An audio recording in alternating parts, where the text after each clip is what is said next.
Hey guys, and welcome back to SPK Gaming. And this is the first episode in the Zero episode series, Mega Man Zero. I mean, what is there I can say about this game? I love it. It brings back a sense of nostalgia when I hear those alarm bells and the sound of the Buster Cannon, and when he just rips through enemies with his Z Blade. It's just awesome. I'm gonna give you guys a quick rundown on the Mega Man universe, and just as a fair warning, I personally don't know any of this stuff. I'm really ripping most of this off of Wikipedia, and if any of the information is wrong, I didn't write it. I'm just reading it to you guys, so please don't spam me or don't hate me for it. I haven't had a chance to really dive too far into Mega Man. Like I said in my last video, Mega Man Zero has been the only Mega Man game I played, so kind of give me a break. But moving on, Mega Man's real name, as far as I know, is Rock, and he was an assistant to Dr. Light. Dr. Light was betrayed by Dr. Wily, which is our main antagonist in the main series. And while he attempts to take over the world using deadly robots known as Robot Masters, Dr. Light proceeds to transform Rock into an android, thus becoming Mega Man with his Buster Cannon. Most of the main series has a similar concept. You defeat Wily, he creates more Robot Masters, you defeat him again, and so on and so on. Kind of gets repetitive. It wasn't until Mega Man X where our real story takes place. Being that Capcom wanted to renovate the idea of Mega Man, the SNES, they decided to take a darker note on the series.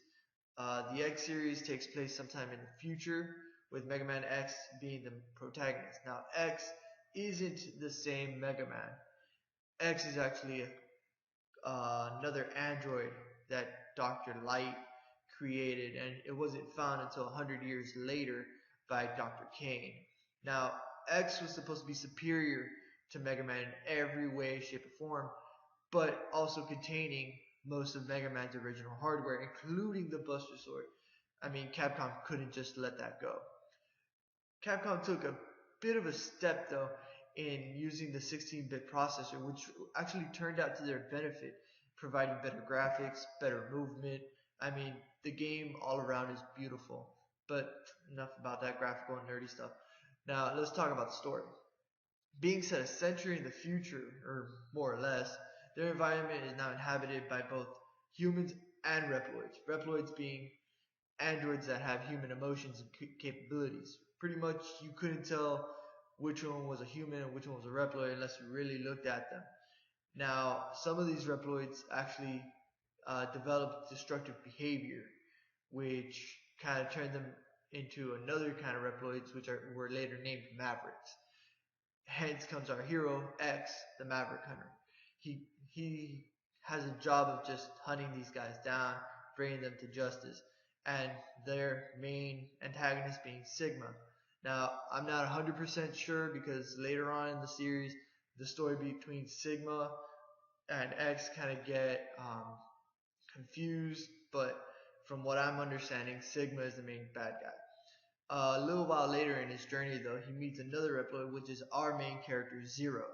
Now, Zero has this awesome design, and he's actually a secondary character in the larger franchise, which is awesome because later on he gets his own spin off, becoming his own main character, which is what I'm playing, Mega Man Zero. Now, he was created by Dr. Wily to surpass Bass. I don't know if a lot of people know about Bass because he was only really in like a couple Mega Man games. He was later destroyed, I think. But he was to succeed Bass and destroy Mega Man. The problem was that every time Wily gave him an order, there was an error in Zero's cognitive sensors, which allowed him to disobey, giving him that kind of lone wolf feel throughout the entire series. Now, why is this all important?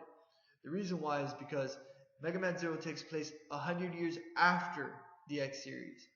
So when the X series ends, this game actually takes place 100 years after that, which is where our main protagonist comes in, Mega Man Zero. Now, his whole name isn't Mega Man Zero, it's just Zero. Okay, the reason Mega Man's in the title is because it's kind of unifying the whole universe. But his name is Zero, so correct. I'm sorry, I corrected myself. Now, Zero's born 100, not born, rebirthed 100 years later in the game, and you'll see that. But you'll find him in ruins at the very beginning, right before he's revived, and you're given a small insight on what's going on in the story, that everyone Reploid is pretty much being labeled a Maverick by X. And yes, it sounds like it's the same X from Mega Man X, but in reality, we'll find the truth about that later. I don't want to spoil anything. But I mean, his character design is awesome. He's got long hair, he's got a sword. I mean, his hair touches the ground. The guy still manages to kick ass.